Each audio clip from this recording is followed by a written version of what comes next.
facial structure. This is a topic that has been on my mind because I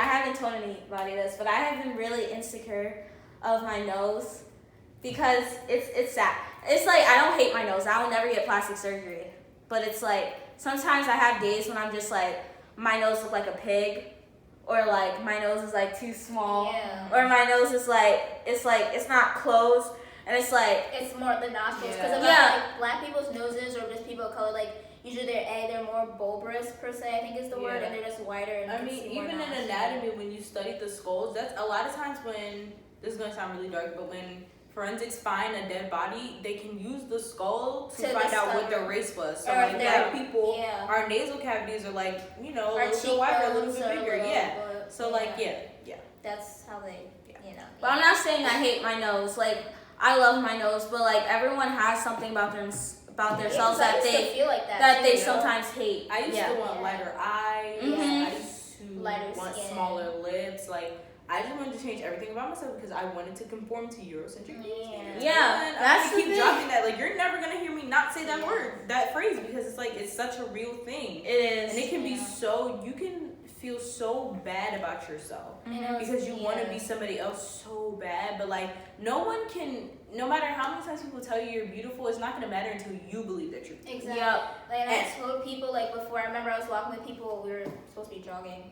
Didn't do that, but we were never be jogging, bro. And people were like, she be in the back sipping her tea. That's not good. Because people were like, oh Layla, because we got into relationships, and someone was like, oh Layla, are you in a relationship? Do you have a boyfriend or somebody you like? And I was like, no. And I said, as a joke, I was like, but I was being dead serious. In order to love somebody else, you have to love yourself. Yeah. That's so true. And you know what? I didn't used to think that quote was true, but it is true. And let me tell you why. Because you can, of course, you can love someone and be in love with someone when you don't love yourself, but you're not going to be able to love them properly, and you're not going to be able to accept their love properly until you love yourself. Because you're going to think, oh, I'm ugly. He's just and you're not, and you're unworthy of them, and because of that, you're not going to be giving them the love that they deserve. And you have to respect yourself enough before you can let somebody else try and treat you right. Because a lot of times, what happens is I see these friends of mine that I had that hate themselves. They have no self-confidence, and they let people treat them however they want to treat them. And I know that because that used to be me.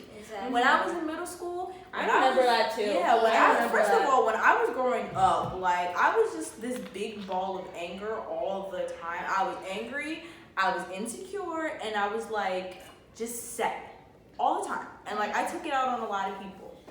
I remember that. I haven't texted she would be her.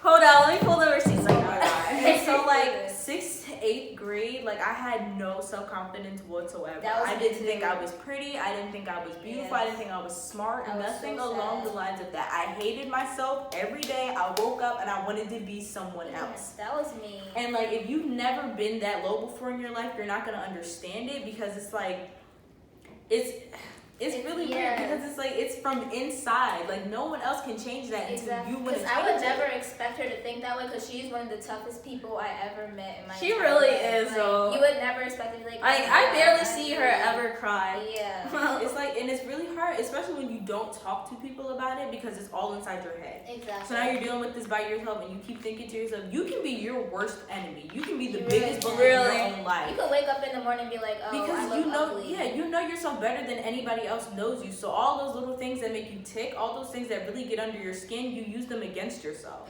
It's so true because like today when I woke up, I was rushing to get out the house and I went to the bathroom like 3 times today because I was just like, oh my gosh, I feel so ugly today, or I don't like my outfit, or I like my hair looks a mess, or like my hair looks messy right now. But then the thing is, how I got over that today was to just like, okay, I'm not ugly, and I know I'm not ugly. And you say this in your head. You just like, I know I'm not ugly. I'm just having a moment right now, but it's gonna be over. I'm not gonna let this affect my whole rest of the day. So you know what? I went to the bathroom one more time, fixed my hair, got out, got over it, and I felt better the whole rest of the day. And the thing is, when you feel like you look the worst, people think you look the best. I know. Because I walked out today and someone was like, Shayla, you look so cute today. And I'm sorry. Someone was like, Shayla, you look so cute today. And I was just like, really? Like, I didn't feel like I looked cute, but the way that view yourself is not the way that some people view you. Yeah. It's so true because you could look like the ugliest person, but someone is looking at you like you're so pretty. Yeah. Like I wish I could be you. I wish I Somebody could wants have to your outfit. be you, and that's the crazy part. You want to be somebody else, and somebody wants to be you. Yeah, that's so true. Somebody wants to look just like you. I know. To me today, before this I had tech crew at my school because Yeah. it's a club I'm in, and I was laying down. I was doing something, and they were like, She's laying down. I was not laying down. I was like, like doing something to duct tape because there's gonna be like a symphony this weekend, and it's like she the was laying in the Nutcracker. middle of the stage with the spotlight on her, talking about, like, what are you? I was out here doing? working. What you mean? But I was doing something, and I was just That's looking a hot mess. I was sweaty. It was getting crazy. I put my hoodie on, and my friends were like, "Oh, you look good. Like you look so cute." And I was like, "Oh my god, Yeah, like, I look a hot mess." That's but that thank after you. workout glow. Yeah. It really is. It's that thing. And like the thing about confidence is it's an everyday thing. It really Like you do, there's never a day where you can take a break from that because what I had to do was fake it till I make it. That's the thing. You really gotta I think fake it. In like 7th or 8th grade, I just decided, I just sat to myself and I said, you know what? Like, I'm tired of feeling like this. I'm really, really tired of feeling like this. I'm tired of people, number one, walking all over me and me allowing them to walk all over me. Number two, treating myself like I'm less than when I'm not. And number three, I'm tired of feeling like I'm not pretty. So I started saying to myself, like, you're gorgeous. I was standing in the mirror and just like, you're gorgeous. You're beautiful. And it doesn't matter what anybody else says because it's all about perception. Like, Honestly. somebody can think I'm the ugliest person in the world and somebody else on the other side of the world saying she's gorgeous.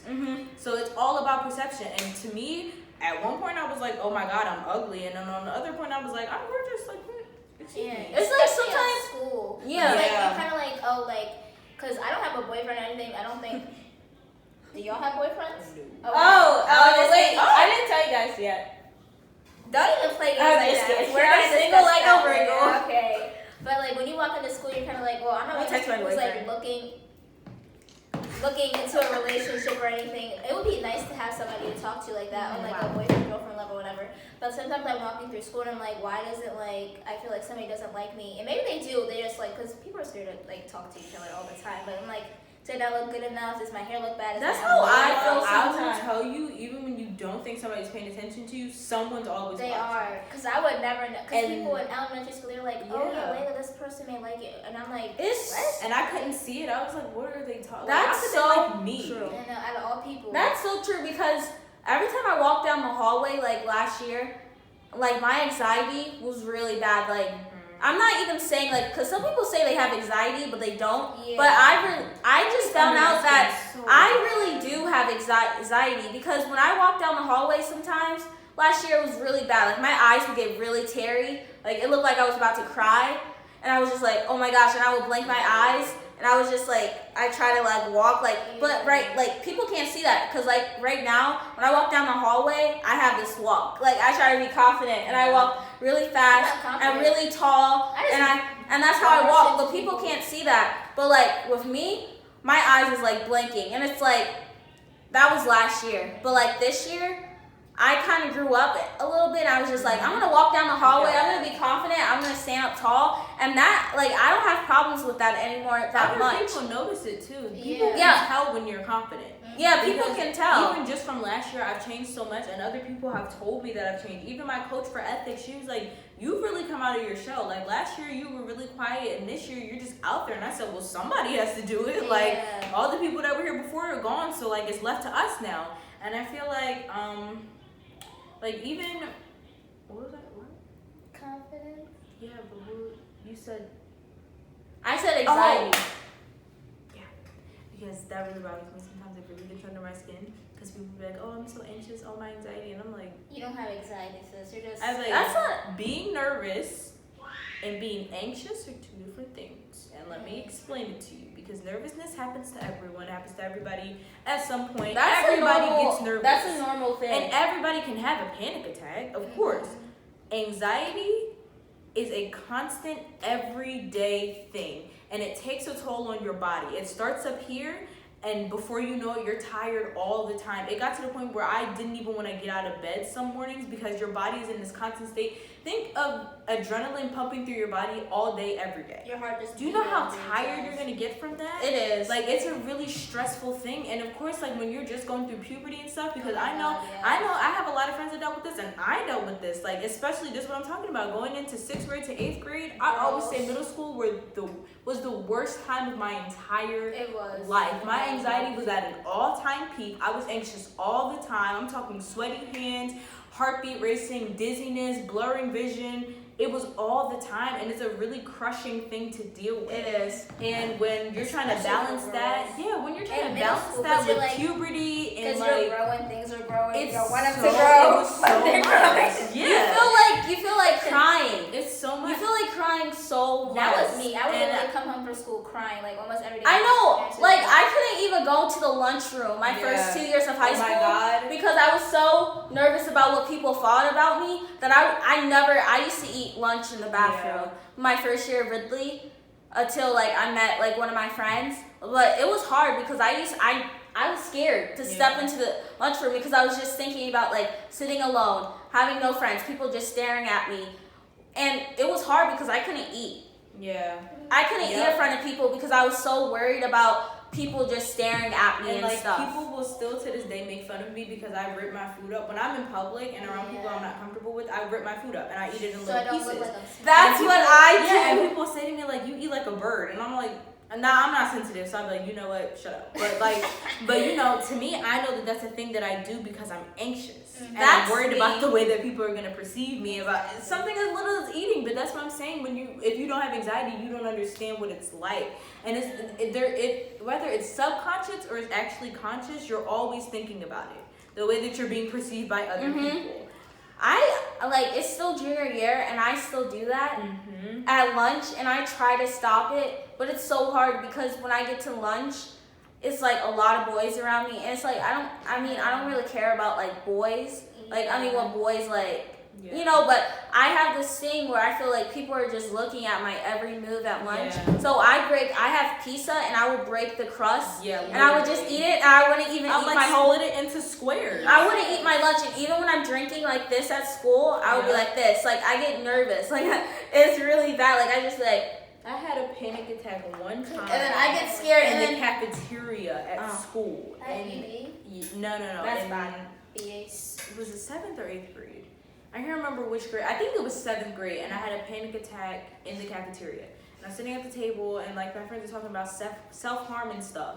And I put my head down because you know I can usually feel when I'm getting really anxious, and my heart was starting to pound really fast. I was getting dizzy, really sweaty, and like lightheaded. I'm breathing really hard, so I was like, "There's a feather in the air," because I'm gonna swipe it. I'm like, sorry to interrupt. It's okay. So like I just put my head down in my arm, and I'm like this, and I'm just laying on the table, and I'm like talking to myself. I'm like, "It's okay, you're gonna be fine. Just breathe." And I don't know what they said, but in that moment, I just started hyperventilating, just like at the table. So I'm in the middle of the cafeteria, people are eating their lunch, and I'm over here having a panic attack. My chest is like constricted, I can't breathe, like my throat is closing up. So I'm sitting at this table freaking out, and I get up and I run into the bathroom, and I sat in there, and at that point I'm crying. I'm like, this is ridiculous that I literally can't even sit in the cafeteria and eat lunch. So I'm crying in the bathroom at this point. Like I calm myself down, I come out of the bathroom, and I walk right up to the teacher and I say, I need to go use the phone because I need to call my dad. And they're like, why? What happened? And I was like, well, I just had a panic attack. I'm okay now, but I need to talk to my parents. So they're like, oh, well, we're going to send you to the nurse's office. What is now, the nurse going to do? Give you ice? Keep in mind, I just had a panic attack. Like, really. So keep in mind, I just had a panic attack. So I'm telling you, I want to talk to my parents, and you're saying to me, I'm going to send you to the nurse, making it a bigger deal than it is. They don't take it seriously. Yeah, so I'm freaking out now. I'm like, oh my God, like they're going to think there's something wrong with me. I'm like panicking even more. Get up to the nurse, of course, she checks me out. She's like, she's fine, because it was a panic attack, which I told the lady. It's over. So I'm like, whatever, duh, stupid. Like, that's what I said. People need to take this stuff seriously, because that's like kind of the main reason of suicide. Yeah. Like a lot of kids, anxiety, because depression. People like some suicidal people, they will tell you.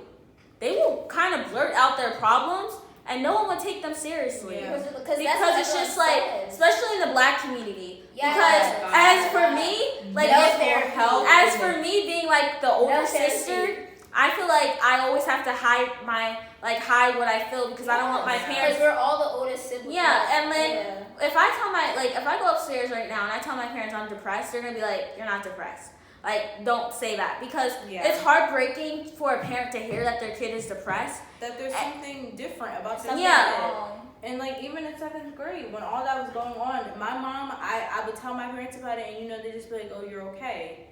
They It's didn't not okay. actually get me help until 7th grade. I remember this day clear as I don't know what. And I was going to walk into math class, and I just stopped in the doorway, and I looked at all those kids in there, and I was thinking to myself, I can't do it. I'm gonna have a panic attack. And I just sat in the hallway, and I just sat there, and I was breathing, and my teacher came up to me, and he was like, "What's wrong?" And I said, "If I go in that room right now, I'm gonna have a panic attack." And he was like, "Okay, sit here." He came out, and he talked to me for that whole class period, and I told him everything leading all up to that. And he made me go to the counselor, and of course, at this point, I'm freaking out. But this ended up being a really good thing for me. He made me go to the counselor, and she then called down the social worker, and then they talked to my mom, and I was able to get the help that I needed. But like within the black community, There's no mental therapy. health is such a taboo topic. No one wants to talk about it.